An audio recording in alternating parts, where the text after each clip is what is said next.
एक ज़माने में एक शानदार जंगल के कल्ब में ओलिवर नामी एक अक्लमंद गुलहरी रहती थी। अपनी तेज दम और रोशन मुतजस्सिस आंखों के साथ ओलिवर अपने साथी जंगलाती मखलूक के दरमियान खड़ा था। वो अपनी दानिशमंदी और गहरी जहानत के लिए दूर दूर तक जाना जाता था। ज़रूरतमंदों की मदद के लिए हमेशा तैयार रहता था। ओलिवर एक आरामदेह बलूत के दरख्त में रहता था जो बलूत के नाले के करीब वाक़ था। अपने मकाम से उसने जंगल के आने जाने और जाने का मुशाहिदा किया। उसके बाशिंदों को गहरी नज़रों से देखते रहे। वो एक फितरी रहनुमा था और जब जानवरों के दरमियान इख्तिलाफात पैदा होते थे तो अक्सर खुद को सालिस का किरदार अदा करते हुए पाया। एक धूप वाली सुबह जब ओलिवर शाख से दूसरे शाखों में आकरन इकट्ठा कर रहा था, उसने खरगोशों के दो झगड़े वाले खानदानों के दरमियान गर्मा गर्म बहस सुनी। खानदान अपने मुश्तरका मैदान में महदूद वसाइल पर झगड़ रहे थे और तनाव उरूज पर पहुंच गया था। दानिशमंदाना मुदाखलत की ज़रूरत को तस्लीम करते हुए ओलिवर तेजी से दरख्त की चोटी से उतरा और परेशान खरगोश के पास पहुंचा। पुरअमन क्लियरिंग में खरगोशों को जमा करते हुए ओलिवर ने उनके खदशात को दूर करना शुरू किया। अपने पुरसुकून रवैये और पुरसुकून अल्फाज से उन्होंने उन्हें इत्तेहाद और ताउन की अहमियत की याद दिलाई और इस बात पर जोर दिया कि उनकी असल ताकत आपस में लड़ने के बजाय मिलजुल कर काम करने में। खरगोश ओलिवर की हिकमत से मुतासिर हुए। उन्होंने तवज्जो से सुना और जल्द ही अपने तरीकों की गलती को भांप लिया।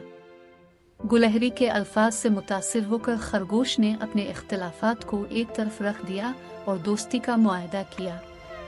उन्होंने घास के मैदान के वसाइल को मुनसिफाना तौर पर बांटने का वादा किया, इस बात को यकीनी बनाते हुए कि दोनों खानदानों के हर फर्द को काफी खुराक और रहाइश मुयस्सर होगी।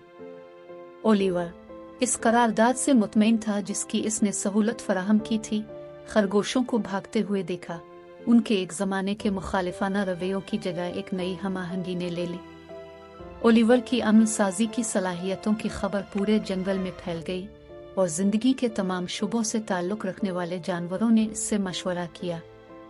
परिंदे, चूहे, लुंगियां और यहाँ तक के ताकतवर हिरन भी अक्लमंद गुलहरी के पास जाकर मुख्तलिफ उमूर पर मशवरा लेते। ओलिवर हमेशा खिले दिल और खिले जहन के साथ तैयार रहता था, रहनुमाई और हल फराहम करता था जो उनकी जिंदगियों में हम आहंगी लाता था। जैसे जैसे वक्त गुजरता गया, ओलिवर की दानिशमंदाना क़ियादत में जंगल फलता फूलता गया। जानवरों ने मिलकर काम करना सीखा, बरादरी के एहसास और एक दूसरे का एहतराम करना। एक बार मुनकसम जंगल एक पुरन पनागा बन गया जहां ओलिवर की गैर मुतज़लज़ल हिकमत की बदौलत हर मखलूक हम आहंगी के साथ रहती थी। ताहम ओलिवर जानता था कि जंगल के बाबा के तौर पर उसका वक्त बिलाखिर ख़त्म हो जाएगा। लिहाजा इसने लोना नामी एक नौजवान गुलहरी की सरपरस्ती शुरू कर दी, अपने इल्म का इश्तिराक किया और उसे हिकमत के तरीके सिखाए। लोना एक पुरजोश और मुतजस्सिस तालिब इल्म ओलिवर के कहे गए हर लफ्ज को जज्ब कर लेती थी और अपनी मीरास को आगे बढ़ाने के लिए पुरज़्म थी।